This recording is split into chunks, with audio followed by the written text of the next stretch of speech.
Masters నమస్కారం. Savitri consciousness.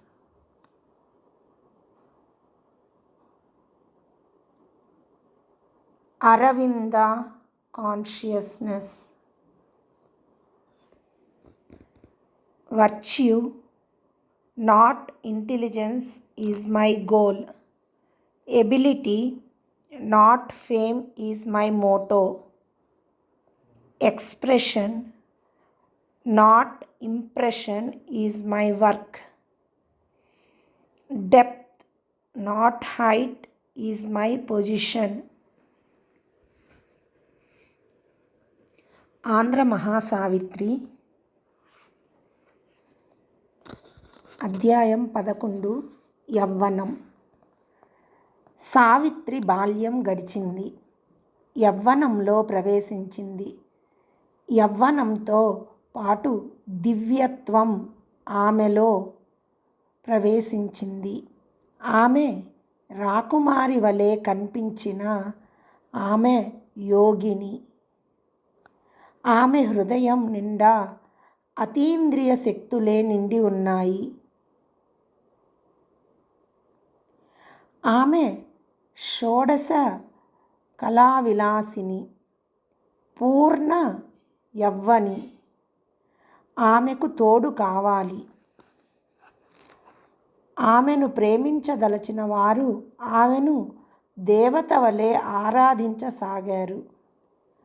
ఆమె శక్తిని భరించగల పురుషుడు కనిపించలేదు. అందరూ ఆమెకు ప్రేమ పూజారులే. కొండలపైన పుట్టి కోనలలో మెలితిరిగి సారస క్షేత్రాలలో ప్రవహించే నది సాగర సంగమాన్ని కోరడం సహజం. నది వంటిది కన్య జీవనం. ఆ కొండలు, ఆ కోనలు సృష్టికి ఆధారాలు, ఆధ్యాత్మికతకు నెలవులు, విశ్వాత్మకు ఆవాసాలు. మనిషి అతీంద్రియ జ్ఞానం సంపాదించి సత్యం వైపు పరుగులు తీస్తాడు. అది సత్య సంగమం. స్వప్నంలోనూ సమాధిలోనూ పొందే దివ్యానందం శాశ్వతం కావాలన్నది యోగి ఆరాటం. అందుకే ఈ మౌన పోరాటం. ప్రపంచం పరమాత్ముని లీలా వినోదం. మనిషి మనుగడ కోసం పరితపిస్తున్నట్లు ఆత్మ పరమాత్మ కోసం పరితపించాలి, పరుగులు తీయాలి. ఆత్మ పరమాత్మల సంగమ క్రీడ యోగ సాధన. అది కలవరించే దశ. ఆ సంగమంలో ఎన్ని రుచులు, ఆకర్షణలు, ఆనందాలు, మహత్యాలు. అన్నీ శాశ్వతాలే కనుక వాటి రుచులు, అభిరుచులు శాశ్వతంగా నిలుస్తున్నాయి. సావిత్రి బాల్యం ఒక మధుర స్వప్నం. ఆమెలో కోటి కాంతుల ప్రభలు. గత కాలంలో జరిగి మరుగున పడ్డ అనుభవాల వెలుగు నీడలు ఆమె చుట్టూ పరిభ్రమిస్తున్నాయి. దివ్యావతరణకు ఆమె చుట్టూ తిరిగే కాంతిచ్చటల స్వాగతం. ఆమె దివ్యత్వానికి ప్రేరణ. అగోచర శక్తులన్నీ ఆమె నీడన తలదాచుకున్నాయి. దివ్యత్వాన్ని ఆమె తలదాల్చింది. ఆమె హృదయంలో నిండుగా పండిన విజ్ఞానం పరవళ్ళు త్రొక్కుతోంది. మేధో శిఖరాలు దాటి దివ్య సీమలను చేరాలని అనుక్షణం ఆరాటం. భౌతిక ప్రపంచాన్ని వదలి రోదసితో చేయి కలపాలన్న తపన. నరనరాన ఆమెలో భావప్రజ్ఞ, ఋషిత్వం అగోచరాన్ని దర్శిస్తూ ఊహల్ని వాస్తవ్యం చేయాలన్న ఉద్విగ్న భావనతో మనోకవటాలను తెరిచింది. అనంతంలోకి, అందని తీరాల్లోకి చూపులు సారించింది. మనిషి ఆశలకు అంతం ఉండదు. ఆమె హృదయం కళానిలయం. ఆమె లావణ్యం సౌందర్య చషకం. ఆమె ఆకృతిలో దివ్య ప్రకృతి రూపుదిద్దుకుంది. మనిషి ప్రాయికంగా ఆత్మస్వరూపి, ధార్మికంగా స్వర్లోకవాసి కనుక సదా పరాన్ని ఆశిస్తాడు. తన సంస్కారాన్ని ఉన్నతం చేసుకుని దానితో వివేకాన్ని సమన్వయపరచి రవంత ప్రజ్ఞను అందులో చొప్పించి అగోచరాన్ని దర్శించాలని, వినిపించని రాగాలు వినాలని, గుప్త జ్ఞానాన్ని తెలుసుకోవాలని ప్రయత్నిస్తాడు. అదే అవాగ్మానస గోచరం. అందుకు భౌతిక సంబంధాలను, కర్మబంధాలను త్రెంచుకోవడానికి వెనుకాడడు. విముక్తి కోసం తనను ఈ లోకం నుండి దూరం చేసుకుంటాడు. అలాంటి ఆర్తులకే పరమాత్మ సహాయం అందుతుంది. ఈ లోకం, ఈ ప్రపంచం తన ఆవాసం కాదని తెలుసుకున్న ఆత్మ రెక్కలు విదిల్చి ఎగిరిపోవడానికి సమాయత్తమవుతుంది. అప్పుడు శూన్యాంబరాలలో స్వేచ్ఛగా, యథేచ్ఛగా విహరించగలుగుతుంది. ఇహపరాల మధ్య గల మార్మిక సంద్రాలను దాటుతుంది. ప్రతి జీవి దాటవలసింది సంసార సాగరం. అయితే ప్రతి ఆత్మ దాటవలసింది మార్మిక మహాసాగరాలు. శూన్యానికి ఆవల ఆత్మ చేరేది మరో భానుమండలాన్ని. భానుమండల మధ్యలో ఉంటుంది ఆత్మకు అనువైన పీఠం. అది పీఠికాపురం. ఉన్నతాసనం తన ఆశయం. సావిత్రి తన ఆత్మరహస్యాన్ని గ్రహించింది. దివ్యశక్తుల్ని సంకేతాల ద్వారా తనలోకి ఆవాహన చేసుకుని తన జీవిత పథాల్లోకి మళ్లించింది. అది సత్య సమాహారం. అది బ్రహ్మానంద తారకం. అది ప్రకృతి జ్ఞానాలయం. అక్కడిది మార్మిక శిక్షణ. సృష్టిలోని అద్భుతాలు అన్నీ ఆమెకు పరిచయమైనాయి. తన హృదయ మందిరంలో అన్నింటినీ ప్రతిష్ఠించుకున్నది. ఇప్పుడు ఆమె చర్యలు కాలానికి అందవు. ఆమె దినచర్యలు నిత్య నైమిత్తికాలు, త్యాగానికి, సత్యానికి సంకేతాలు. ఉన్నత లోకాలలో ఆత్మకు ఏర్పడిన అనుబంధం మనిషిని కర్మ విముక్తుణ్ణి చేస్తుంది, విధి నుండి దూరం చేస్తుంది. అందుకు తొలినాళ్లలో దేవతామూర్తులతో చెలిమి అవసరం. మంత్రం ఒక మార్గం, సాధన ఒక ప్రయాణం. మంత్రం ఒక మార్గం, సాధన ఒక ప్రయాణం. తనలో నిజ దివ్య రూపావిష్కరణ జరిగే వరకు ఈ ప్రయాణం సాగించవలసిందే.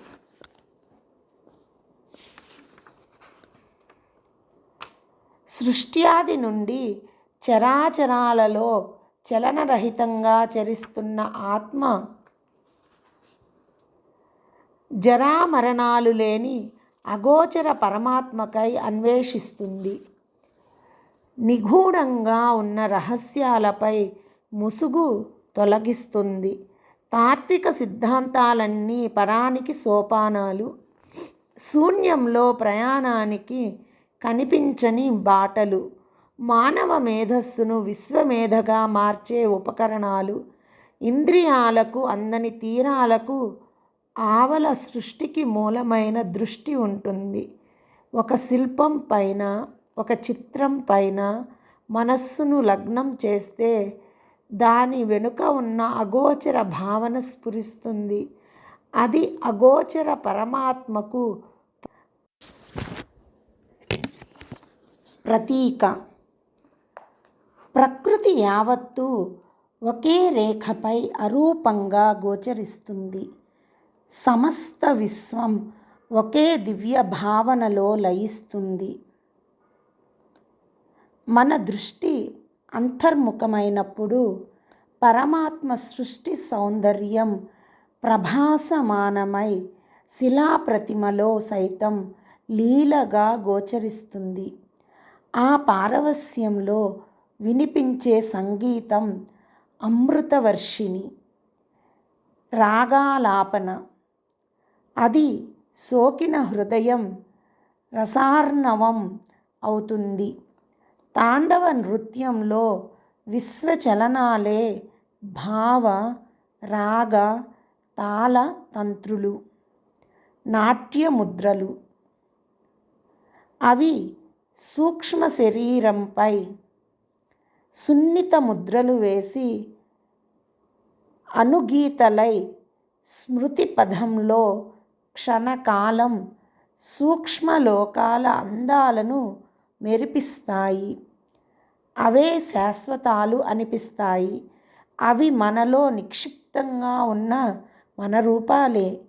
ఆ రసరమ్య గీతాలు చలిత ప్రపంచాలు, భాషలో బంధించబడిన చందాలు.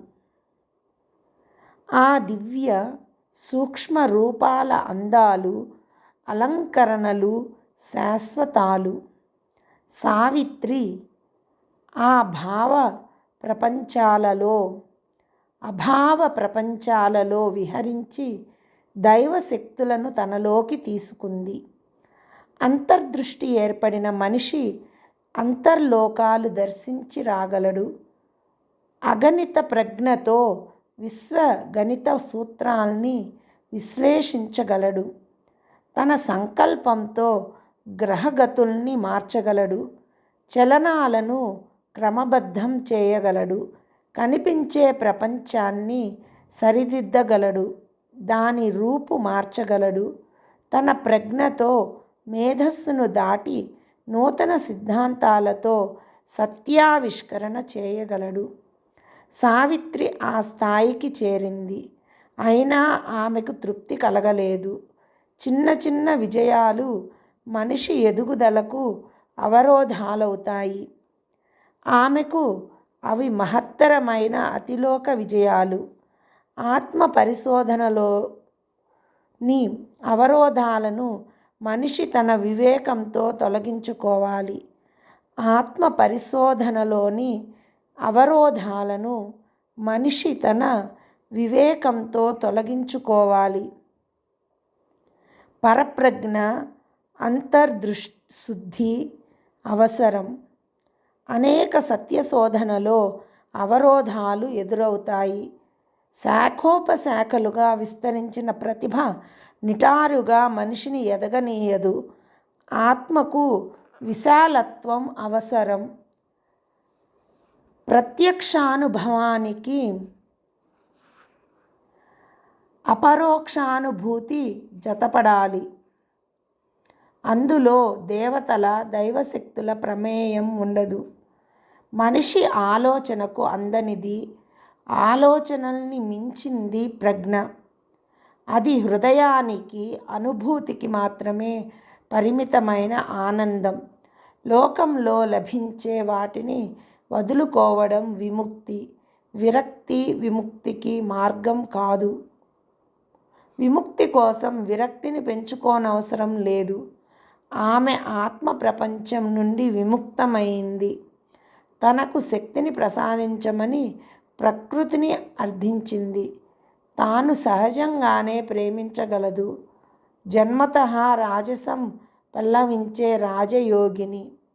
ఆమె ఔన్నత్యంలో మాధుర్యం, మహదానందం ఉన్నాయి. విశ్వమంతా విశాలమైన ప్రేమ ఆమె హృదయ స్థానం. అదే ఆమె శక్తి. అదే పరాన్ని జయించడానికి ఆమెకున్న బలం. ఆమె ఆత్మ అవలీలగా పరసీమల్ని చేరింది. పరమాత్మ వెలుగుల్ని దర్శించింది. తన కోసం తనకు బలిమిగా ఒక అతీంద్రియ రంగాన్ని సిద్ధపరచుకుంది. అందరిలోనూ ఉండేవి విశ్వాత్మ అంశలే. ప్రతి హృదయం ఆత్మకు ఆవాసమే. మానవుడే సిద్ధం కావాలి. అనుభూతులు, అనుభవాలు అన్నీ ఆమె లక్ష్యానికి చేరువ. మనస్సు, శరీరం ఆత్మకార్యానికి అడ్డుగా రావు. ఆమె ఆత్మ దివ్యశక్తులను ప్రోధి చేసుకున్నది. అదృశ్యంగా ఉన్న అవరోధాలను, మాయామోహాలను అధిగమించి ఆత్మను తన నుండి వేరుపరచే ఒంటరితనం వదిలి సర్వం ఏకం కావాలన్న సంకల్పం పెంచుకుంది. ఆ ఏకత్వంతో, ఏకతా సూత్రంతో సర్వజీవుల్ని సమైక్యపరిచింది. సర్వజీవశక్తిని తనది చేసుకుంది. బిందువును సింధువుగా మార్చగల ఆత్మశక్తి ఆమెది. బిందువులో తేజస్సును నిబిడీకృతం చేయగల ప్రజ్ఞ ఆమెది. భిన్నత్వంలో ఉండే అనైక్యత ఏకత్వంలో లయిస్తుంది. భిన్నత్వంలో ఉండే అనైక్యత ఏకత్వంలో లయిస్తుంది. పరమాత్మకు, జగన్మాతకు అభేదం. ఆమె ఆత్మ సందేశం కొద్దిమంది మాత్రమే అందుకోగలిగారు. ఆమె పిలుపు వినగలిగిన వారు కొందరే. ఆమె వెనుకనున్న దివ్యత్వానికి స్పందించిన వారు అతి కొద్దిమంది. ఆమె ఎత్తులకు ఎరిగిన వారు ఆమె దివ్యత్వాన్ని ఆరాధించారు.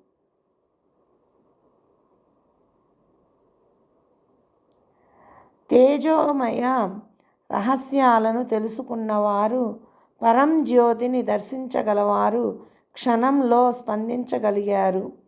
అనంతంగా విస్తరించిన వెలుగుల్ని దర్శించి భరించలేనివారు, దివ్యశక్తిని భరించలేనివారు తిరిగి ప్రాపంచిక జీవనంలోకి జారిపోతుంటారు.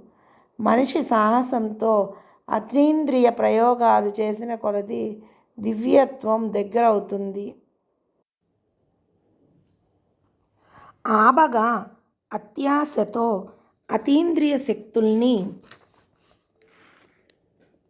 చేజిక్కించుకున్నవారు నిరుపయోగపరచి పతనం చెందుతారు. భౌతిక సుఖాలకు, భోగాలకు బానిసలవుతారు. అలాంటి వారు సావిత్రితో పోటీ పడలేరు. ఆమె వెలుగు వేగాన్ని తట్టుకోలేరు. ఆజన్మ సంస్కారంగా అబ్బిన బ్రహ్మచర్యం వారి అంచనాకు అందదు. మహత్తులతో వారు అలసిపోతుంటారు. ఆమె భావాలతో సన్నిహిత సంబంధం కలవారు సైతం ఆమె దివ్యకాంతిని తట్టుకోలేరు. ఆమె శక్తిని ఆరాధించి తృప్తిపడ్డారు తప్ప ఆమె ఆత్మౌన్నత్యాన్ని అందుకోవాలని యత్నించలేరు. ఎంతగా కలసిమెలసి తిరిగినా మహాత్ముల ఆంతర్యం సామాన్యులకు అవగతం కాదు. వారిని వదలి మహాత్ములు ఏకాంతంగా ప్రయాణం సాగిస్తారు. సావిత్రితో ఎవరూ పోటీ పడలేకపోయారు.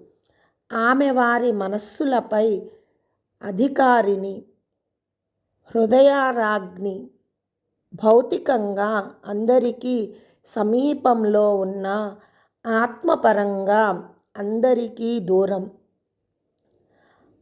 ఆమె నడకను, నడవడికను విస్మయంతో గమనించారు. ఆమె పరుగులో దైవత్వం ఉంది. ఆమె ఎక్కే శిఖరాలు సామాన్య మానవులు సాహసించలేనివి. మానవ స్వభావానికి భిన్నమైనవి. సామాన్యులు భిన్న మార్గాలలో భిన్న లక్ష్యాలతో బ్రతుకుతుంటారు. గమ్యం వైపు మాత్రం కదలరు. ఆమె తేజోమండలం, మిగిలిన వారంతా ఉపగ్రహాలు. ఆమె వెలుగులు స్వీకరించి గర్వంగా బ్రతకడం వారికి సులభం. చేతులు చాచి ఆమెను అందుకోలేక ఆమె నడిచిన బాటలలో వెనుకగా దూరంగా నడుస్తుంటారు. స్వతంత్రించలేరు. వారు ప్రాపంచిక సుఖభోగాలు వదులుకోరు. ఆమె వెంట నడవడం మానసిక తృప్తి కోసమే, అది ఆత్మతృప్తి కాదు. తాముగా వెలుగును చూడలేక ఆమె నీడను వెలుగుగా భ్రమిస్తారు. ఇంద్రియాలకు బందీలైనంత కాలం ప్రేమ, ఆరాధనలు తప్ప మనిషికి వ్యక్తిత్వం పెరగదు. సన్నిహితంగా మెలిగినంత మాత్రాన ఎవరి ఆంతర్యం మారదు. కొందరు జగన్మాతను ఆత్మలో సన్నిహితంగా దర్శించగలరు. ఆమె మనస్సుకు అందనంత దూరం. ఆమెను దర్శించడమే ఆమెను ఆరాధించగలం. ఆమెకు దగ్గర కావడం మహాశక్తిని పొందటం. భగవంతుని చూడలేమని తెలిసి మనిషి అతనిని ఆరాధిస్తాడు. పరబ్రహ్మను ఆరాధిస్తాడు. ఆయనను దర్శించినట్లు, శక్తిని పొందినట్లు పొంగిపోతాడు. బ్రహ్మానంద భరితుడవుతాడు. ఆ దివ్య స్పర్శకే హృదయం పులకిస్తుంది. దివ్య ప్రవేశంతో జీవనం దివ్య జీవనం అవుతుంది. హృదయం విశ్వమంతా విశాలమవుతుంది. ఒక్క దివ్య స్పందనతో మొత్తం జీవితం పరిమళిస్తుంది. అప్పుడు నిజమైన స్వాతంత్ర్యం, ఆత్మ స్వాతంత్ర్యం అనుభూతికొస్తుంది. లోకం స్వర్గం కాగా ఆత్మ అంతర్ముఖమై వెలుగు సోపానాలు నిర్మించుకుంటుంది. తనదైన దివ్య శరీరాన్ని ఆత్మ పొందగలుగుతుంది. ఆత్మ తన దివ్య శరీరాన్ని చూచి పరవశిస్తుంది. అప్పుడు ప్రాపంచిక కార్యాలలో దివ్యశక్తుల సహకారం లభిస్తుంది. హృదయం మధురిమలతో నిండుతుంది. తనకు తెలియని ఆ వ్యక్తిత్వం శాశ్వతం, అజరామరం అవుతుంది. శరీరంతో పైలోకాలకు వెళ్ళలేకపోయినా పరాప్రకృతి మనిషికి వశమవుతుంది. ఆ స్పర్శ చాలు మనిషిని మృత్యుంజయుని చేయడానికి. రవికిరణం సోకిన మొగ్గ పుష్పించినట్లు దివ్య కిరణ స్పర్శతో మనిషి పావనమూర్తి అయి పరిమళిస్తాడు. భగవంతుడు ప్రతిఫలం ఆశించడు. సావిత్రి మానవతను మించిన వ్యక్తి. మానవ జాతికి మణిమకుటం. ఆమెను అర్థం చేసుకుని ఆరాధిస్తే చాలు. ఆమె శక్తి ప్రతి మనిషి హృదయాన్ని స్పృశిస్తుంది. వరుసవేది స్పర్శ లోహాన్ని బంగారంగా మార్చినట్లు ఆమె మాట అక్కడి వారికి శాసనం. ఆమె ఆరాధనీయ. హృదయాధిదేవత. అందరూ ఆమె ఆజ్ఞను శిరసావహిస్తారు. ఆమె తన సత్యయోగ దీప్తితో తమను ఉద్ధరించాలని ఆశిస్తారు. సమీపంలోనే ఉజ్వల భవిష్యత్తు కనిపిస్తోంది. అందరికీ మార్గాన్ని చూపించి చేయూతనిచ్చి బాసటగా నిలిచింది. అగోచర పథాలలో వారు ఆమె వెంట నంటి నడవసాగారు. విశ్వాసం వారికి ఊపిరి, ఆనందం వారి పరమావధి. ఆమెలో లీనమై జీవించడంలోనే తృప్తి ఉంది. కొందరే ఆమెను ఆశ్రయించారు. ఎవరు స్వభావం వారిది. ఆరాధించిన వారు కొందరు, ప్రేమించిన వారు మరికొందరు. ఆమెను వాంఛించి కలలు కంటున్నవారు ఇంకొందరు. అత్యాశకు అవమానం తప్పదు. అర్హత లేని వారు భంగపడక తప్పదు. ఆమె దివ్య వర్చస్సును సౌందర్యంగా భ్రమించి ఆమె పొందు కోరిన వారున్నారు. ఆ కాంక్షకు కామం అద్దిన వారున్నారు. హృదయాలతో ప్రేమకు బందీలైన వారున్నారు. బంధాలు బాధిస్తాయని తెలిసి వాంఛిస్తారు. బరువులు వదుల్చుకోకపోగా కొందరు మరిన్ని బరువులు తలకెత్తుకుంటారు. అది ఆమె సౌందర్యం విసిరిన వల. అది ఆమె యవ్వనం ఎక్కుపెట్టిన బాణం. కొందరు ఆమెను వాంఛించారు. తమకే స్వంతం కావాలన్నంతగా కోరుకున్నారు. తన ప్రేమను విశ్వంలో ప్రతి జీవికి పంచాలన్నది ఆమె నిర్ణయం. తమకే పరిమితం చేసుకోవాలన్నది వారి స్వార్థం. ఆమె ప్రేమలో మాతృత్వం ఉంది. అల్పబుద్ధులకు లభించేది కడకు నిరాశ. తమకు దక్కలేదని చిక్కిపోయిన వారు కొందరు. ఆమె స్పర్శ కాల్చివేస్తుంది. ఆమె తలపు భగ్గుమంటుంది. ఆమె శిలగా మారింది. ఆమెది శిలాహృదయమన్న వారున్నారు. ఎండలో మాడి నీడకు చేరి సేద తీర్చుకున్నారు. ఆమె సాహచర్యం అలవి కానిదని వారి నిర్ణయం. ఆమె మధుర ప్రేమ తమకు అందనందుకు క్రుద్ధులై తమ బలహీనతకు, అయోగ్యతకు, అసమర్థతకు బెంగపడిపోయిన వారెందరో. వాంఛించిన సుఖం పొందనందుకు బాధ. ఆశించిన దివ్యశక్తులు లభ్యం కానందుకు విచారం. ఆమెలో ఏ మహత్తులు లేవని ప్రచారం. కొందరు అప్రయత్నంగా ఆమె ప్రతిభకు దాసోహం అన్నారు. కొందరు ఆమె ప్రభావానికి లోనయ్యేవారు. మాధుర్యాన్ని, మహత్తుల్ని పరోక్షంగా అనుభూతించారు. తాము సూక్ష్మ శరీరాలు పొందలేక, పరలోకాల మహత్యాలు రుచి చూడలేక, ఉన్నత స్థితికి చేరలేక ఆమెనే తమ స్థాయికి దిగజార్చాలని కుతంత్రించారు. ఆమెను సామాన్య స్త్రీ అన్నారు.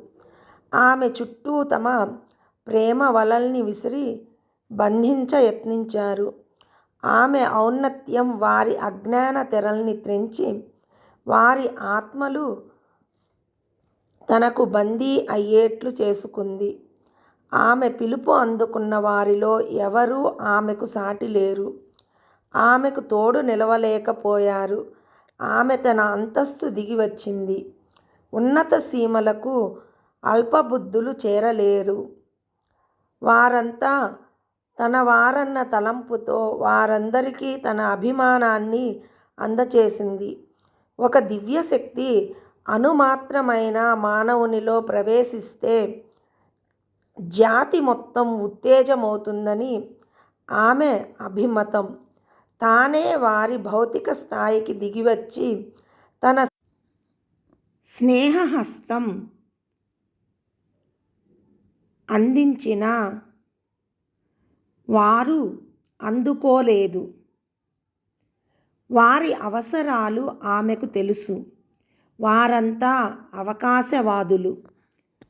వారి శూన్య జీవితాలలోకి తానే చొచ్చుకుపోయింది. వారి వారి సుఖాలలో, దుఃఖాలలో, స్పందనలో భాగం పంచుకున్నది. వారి కన్నీటిని తుడవడానికి సాయశక్తులా శ్రమించింది, పరితపించింది. తాను శిఖరాగ్రాన నిలిచిన తన శక్తితో వారి మూగ బాధల్ని వినగలిగింది. వారి ఆత్మఘోషల్ని తన పరిధిలోకి రప్పించుకుని తన ఆంతర్యపు ప్రశాంతిలో వాటిని ఉపశమింప చేయ చూచింది. జగన్మాత పరమాత్మకు ప్రతినిధి అయిన జగత్తుకు అధికారిని. జీవుల బాధ్యత తనది. ఆమె వారి ప్రాపంచిక అవసరాలు తీర్చింది. వారి అశాశ్వతత్వంపై అగ్నుల్ని రగిలించి తన గుండె తాపాన్ని తగ్గించుకున్నది. ప్రకృతి మూగపోయి స్తంభించిన నిశ్శబ్దంలో, ప్రశాంతిలో ఆమె తనను తాను అన్వేషించింది. దివ్యతను అనుభవించింది. ఆమె శక్తి మానవతలో మహత్తుల్ని కలిగించగలదు. తన ఆనందం కొరకు పశుపక్ష్యాదులలో, చెట్టు చేమలలో సైతం ఆత్మల్ని వెదకసాగింది. అన్నీ ఆమెలో లయించిపోయాయి. మనిషిలోనే ఎంత ప్రయత్నించినా అశాంతి నిలిచిపోతున్నది. అశాంతి వల్లనే మనిషి దివ్యత్వానికి దూరమై అంధకారంలో అలమటిస్తున్నాడు. ఆమె ఆకర్షణకు లోనై ఆమెను కోరిన వారిలో ఉన్నత లక్ష్యాలు, ఆదర్శాలు కలవారు కనిపించలేదు. ప్రకృతి పరమాత్మల వలె తనతో కలసిపోగల పుణ్యపురుషుడు ఒక్కడు దొరకలేదు. తనకు కావలసింది ఆత్మబంధువు. చేరువైన కొందరు ఆమె స్పర్శకు కాలి మసైపోయారు. ఆమె శక్తిని భరించడం కష్టం. చుట్టూ ఉన్న రోదసిలో వెలుగు నింపి సూర్యుడు శూన్యంలో మిగిలిపోయినట్లు ఆమె పరిసరాలకు దివ్యత్వం పంచి తాను శూన్యంలో మిగిలింది. ఆమెది ఏకాంతం. సన్నిహితులు సైతం క్రమంగా దూరం అయినారు. ఆమె ఆత్మ ఒంటరిగా అన్వేషిస్తూనే ఉంది. ఆమెకు ఈ విశాల ప్రపంచంతో సంబంధం లేదు. వయస్కులతో పరిమిత సంభాషణ. యవ్వనం పరిసరాలకే పరిమితం. అది ప్రాపంచిక విషయాలతో తొలి పరిచయం. యవ్వనంలోనే ఆమెలో దివ్యత్వం ప్రవేశించింది. జనసంచారం లేని చోట వికసించిన పుష్పం వలె ఆమె యవ్వన వికాసం అనాఘ్రాతం. నందనవనంలో నడయాడే ఒంటరి దివ్యాంగన ఆమె. ఆమెలో రగిలే అగ్నిని లోకం గుర్తించలేదు. లోపల వెలిగే జ్యోతి వెలుగులు బయటకు కనిపించవు. కానీ లోపల ఒక స్పందన, ఒక కదలిక, ఒక పొంగు. అది వలపు పిలుపు, యవ్వనపు హెచ్చరిక, ఇంద్రచాప స్వప్న చాపల్యం, పరిణామపు రెక్కల మెత్తని చప్పుడు. అదో అపూర్వ వినూత్న స్పందన. కాలం గుండెను తట్టిన అనుభూతి. ఆమె అవసరాలకు పుడమి పులకించింది. మహావిశ్వం ఆమె ఆశయాన్ని, అవసరాన్ని గుర్తించింది. అద్భుతం గొంతు విప్పింది. అసలు రహస్యం ఆమెలో ఇంతకాలం భృక్తంగానే ఉంది. ఆ రహస్యానికి కీలకం అగ్నియోగం. ఆమె పేరు మంత్రజపం. యువతకు అది విరచించిన ప్రణయ ప్రబంధం. అది ఒక మహర్షి గానం చేసిన విశ్వగీతం, అభావ సంగీతం. ఆమె అందచంద, ఆకర్షణలు అందనంత దూరాన మెరిశాయి. సంధ్యారుణిమ వలె అది అనుభూతి పర్వం. ఆమె హృదయాన్ని రంజింపగల హృదయం ఒక్కటి కనిపించడం లేదు. ఆమె ప్రశాంతిని భంజింపగల భౌతికాకర్షణ ఎవరిలోనూ కనిపించదు. ఆమె ప్రేమను పొందగల ప్రేమ పూజారి కనిపించలేదు. ఆమె కన్నులను అలరించగల చూపులే కరువు. మానవ లోకంలో ఆత్మకు రక్షణగా ఉన్న వివేకం ఆమెలో మేల్కొన్నది. ఆమె సుందర ప్రణయమూర్తి అయింది. ప్రపంచంలో తను ఒక జీవి. మానవ హృదయాలు భౌతిక సౌందర్యాన్నే అన్వేషిస్తాయి. అమరసీమల నుండి దిగి వచ్చిన దివ్య సౌందర్యాన్ని మానవులు భరించలేరు. ఆ రూపాలు ఈ ఆత్మలకు సరిజోడు కావు. దివ్యం కాని ఆత్మలు దివ్యాత్మలతో యోగించలేవు. అంచేత మహాత్ములు ఒంటరిగా జీవించడాన్ని ఇష్టపడతారు. వారు ఏకాంతంలో ప్రశాంతిని పొందగలరు. తన కోసం, తన వారి కోసం ఆరాటపడరు. వారికి సరిజోడు పరమాత్మ ఒక్కటే. అదే సావిత్రి విషయంలోనూ సార్థకమైంది. అందరూ ఆమెను ఆరాధించారు, కానీ ఎవరూ ఆశించలేదు. ఆమె మహోన్నత శిఖరాలకు ఎవరూ చేరుకోలేదు. ఆమె బ్రహ్మానంద హృదయ మందిరంలోకి ఎవరూ ప్రవేశించలేదు. ఆ మందిరంలో వెలిగే జ్యోతి ఎవరికీ కనిపించదు. పూజారి లేని ప్రేమ మందిరం ఆమె హృదయం. పరిభ్రమించే జీవుల మధ్య ఆమె ఆత్మ ఏకాంతంగా సంచరిస్తూ అదృష్టానికి ఎదురు చూడసాగింది. మాస్టర్స్ నమస్కారం.